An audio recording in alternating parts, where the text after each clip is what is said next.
Praise the Lord. प्रभूच्या नावाला धन्यवाद. प्रभू महान आहे, प्रियानो, तुझी दया सनातन आहे. आज आपण परमेश्वराच्या काही वचनातून पाहणार आहोत. आजचं वचन जे आहे की परमेश्वर त्याच्या वचनाला विलंब लावणार नाही. एस्केलाचा 12वा अध्याय आणि 28व्या वचनामध्ये परमेश्वराने आम्हाला एक अभिवचन देऊन ठेवलेलं आहे की परमेश्वराने जे काही वचन आम्हाला दिलेलं आहे त्याचं कुठल्याच वचनाला विलंब म्हणजे उशीर लागणार नाही. त्यानं मला सांगू द्या, कधी कधी आम्ही आमच्या जीवनामध्ये परमेश्वराकडे प्रार्थना करतो किंवा परमेश्वराकडे आशा करतो आणि निराश होतो की आम्हाला असं वाटतं की परमेश्वरावर मी आशा ठेवली आणि रे बाप्पाने माझी प्रार्थना ऐकली नाही. असे कधी कधी अनुभव आमच्या जीवनात येतात. परंतु मला एकच गोष्ट सांगू द्या की परमेश्वर आम्हाला कधीच सोडत नाही. तो आमच्यावर प्रेम करतो, तो आमची काळजी घेतो. त्यानं मला सांगू द्या की कारण देवाचं वचनच आम्हाला सांगतं की त्याच्या कोणत्याच वचनाला विलंब लागणार नाही. देव जे काही बोललेलं आहे ते सिद्धीस जाणार आहे. देव जे बोललेलं आहे ते प्रत्ययास येणार आहे. फक्त आम्हाला एक गोष्ट करण्याची गरज आहे प्रियानो, देवाने दिलेल्या वचनावर अवलंबून राहण्याची गरज आहे. देवाने दिलेल्या वचनाला आम्ही चिकटून राहण्याची गरज आहे. देवाने दिलेल्या वचनावर आम्ही विश्वास ठेवण्याची गरज आहे. आज सर्व प्रभूचं वचन सांगतं की त्याने दिलेल्या कुठल्याच वचनाला विलंब लागणार नाही. तर असे कुठले त्या ठिकाणी वचन परमेश्वराने आम्हाला दिलेली आहे, असे कोणती वचनं प्रभूने आम्हाला दिलेले आहे की ज्याच्यावर आम्हाला आशा ठेवण्याची गरज आहे. अशा कोणत्या गोष्टी परमेश्वराने आम्हाला सांगितल्या आहे.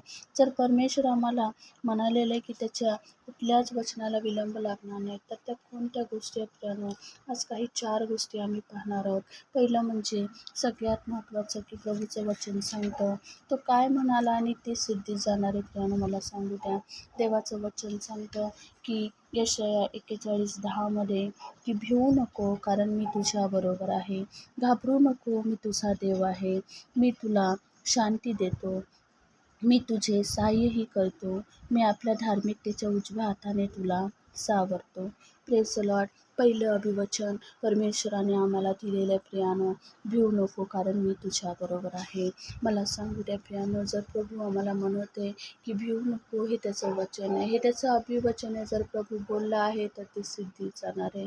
प्रभू बोलला आहे तर तो आमच्या जीवनात घडणार आहे प्रियानो.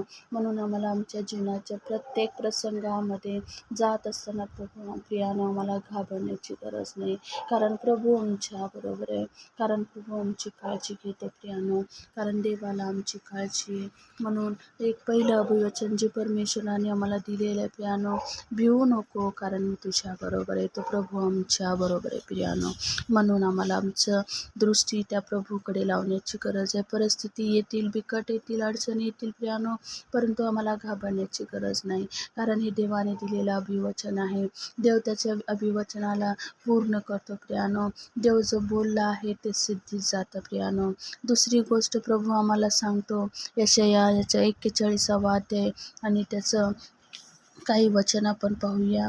यशाया 41 याचा 18वं वचन आम्ही जर त्या ठिकाणी पाहिलं तर त्या ठिकाणी सुद्धा देवाचं वचन सांगतं की मी उजाड टेकड्यावर नद्या व खोल दऱ्यातून झरे वाहवीन. प्रियानो मला सांगू द्या, उजाड टेकड्यावरून नद्या वाहणे अवघड आहे. जिथं काहीही आशा नाही, जिथे उजाड झालेलं आहे, जिथे परिस्थिती कोरडी झालेली आहे प्रियानो, जिथे काहीच आशा नाही प्रियानो, मला सांगू द्या, अशा ठिकाणी प्रभू आम्हाला सांगत आहे की त्या ठिकाणी मी तुमच्यासाठी नद्या वाहवेल. हालेलुया. जिथं कोरडं झालेले प्रियानो, जिथे काही आशा नाही, अशा ठिकाणी प्रभू आमच्यासाठी गोष्टी करणार आहे प्रियानो. मला सांगू द्या, तो प्रभू आमची काळजी घेतो. आम्हाला वाटत असेल की काहीही आशा नाही, आम्हाला वाटत असेल की गोष्टी संपलेल्या आहेत, आम्हाला वाटत असेल की आता परिस्थिती बदललेली आहे, परंतु मला सांगू द्या यशाया 41:18 की परमेश्वर म्हणतो मी उजाड टेकड्यावर नद्या व खोल दऱ्यातून झरे वाहवीन. परमेश्वर आमच्यासाठी आशा निर्माण करणार आहे. परमेश्वर आमच्यासाठी गोष्टी निर्माण करणार आहे. जरी आज आम्हाला वाटत आहे की परिस्थिती नाही, जरी आज आम्हाला वाटत आहे की परिस्थिती संपलेली आहे, परंतु मला सांगू द्या, अशा उजाड टेकड्यावर देखील प्रभू आमच्यासाठी नद्या वाहणार आहे प्रियानो. आम्हाला विश्वास ठेवण्याची गरज आहे. हे देवाचं अभिवचन आहे. देव जो बोलला, जसं आम्ही आजच्या वचनातून पाहतो की देव जो बोललेला आहे तो त्याच्या वचनाला विलंब लावणार नाही. म्हणून आम्हाला आशा धरून राहण्याची गरज आहे. आम्हाला विश्वास ठेवून टिकून राहण्याची गरज आहे प्रियानो. अजून एक तिसरं अभिवचन मला तुमच्यासमोर ठेवायचं आहे.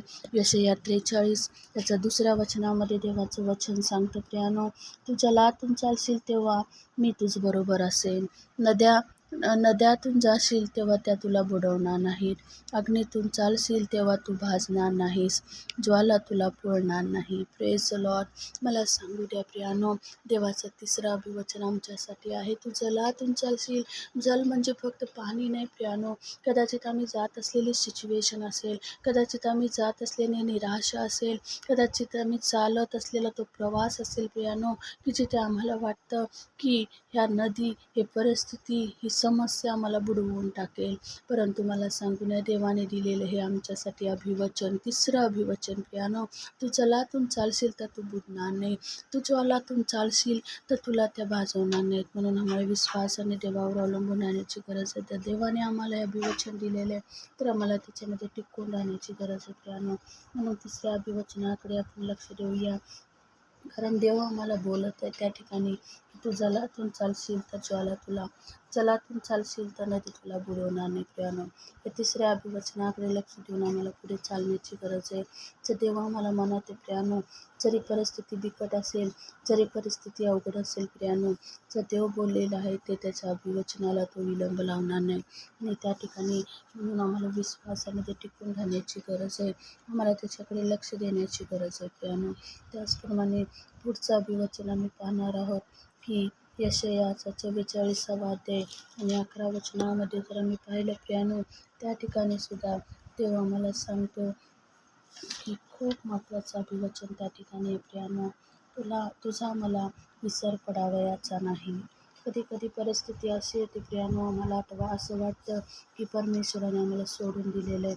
ज्यावेळेस परिस्थिती अवघड असते, आम्हाला असं वाटतं की देवाचं माझ्याकडे लक्ष नाही, देव माझ्याकडे पाहत नाही. परंतु मला सांगू द्या प्रियानो, देवाचं 4थं अभिवचन आहे की तू माझा सेवक आहेस, मला तुझा विसर पडावयाचा नाही. म्हणून या 4थ्या अभिवचनावर आम्ही विश्वास ठेवूया, कारण आमचा प्रभू आम्हाला विसरणार नाही. प्रियानो, मला सांगू द्या, देवाचं वचन सांगतं, आईला आपल्या तान्ह्या बाळाचा विसर पडेल, परंतु प्रभू म्हणतो की मी तुला विसरणार नाही. हे 4थं अभिवचन प्रियानो, कुठलीही परिस्थिती, कोणत्या सिच्युएशनमधून आम्ही जात असू प्रियानो, प्रभू त्या सिच्युएशनमधून आम्हाला बाहेर काढेल. देव त्याच्या वचनाला विलंब लावणार नाही प्रियानो. हे अभिवचन जर प्रभू आम्हाला बोलत आहे, तर योग्य समयाला तो प्रभू हे सर्व अभिवचने आमच्या जीवनात पूर्ण करणार आहे. म्हणून आजच्या विषयातून आम्हाला एकच उत्तेजन घ्यायचं आहे की यहेजकेलाचा 12वा अध्याय आणि 28 देवचं बोललेलं आहे, परमेश्वर त्याच्या वचनाला विलंब लावणार नाही. तर आता ज्या 4 गोष्टी आम्ही पाहिल्या प्रियानो, की भिवू नको, मी तुझ्याबरोबर आहे. हे पहिलं अभिवचन जे प्रभूने आम्हाला दिलेलं आहे, आम्हाला घाबरण्याची गरज नाही. दुसरं अभिवचन जे प्रभूने आम्हाला दिले आहे, मी उजाड टेकड्यावर नद्या वाहवीन. जिथं परमेश्वर आमच्यासाठी आशा नाही, जिथं कोरडेपण आहे, त्या ठिकाणी प्रभू आमच्यासाठी आशीर्वाद मोकळे करेल प्रियानो. यशाया 43:2 तिसरं अभिवचन की जे दिलेलं आहे की जलातून चालशील तर तू बुडणार नाही. परिस्थिती काही असू द्या, ती तुमच्यावर हानी होणार नाही. त्या परिस्थितीतून प्रभू तुम्हाला सुखरूप बाहेर काढेल. आणि 4थं अभिवचन जो प्रभू म्हणत आहे की मला तुझा विसर पडायचा नाही, तो प्रभू आम्हाला विसरणार नाही, तो कदापि आम्हाला सोडणार नाही. म्हणून या अभिवचनाकडे लक्ष देऊन आम्ही आमचं विश्वासाला खंबीर करूया प्रियानो आणि प्रभूमध्ये स्थिर राहूया, कारण प्रभू आमची काळजी घेतो. देव त्याच्या कुठल्याच वचनाला विलंब लावणार नाही प्रियानो.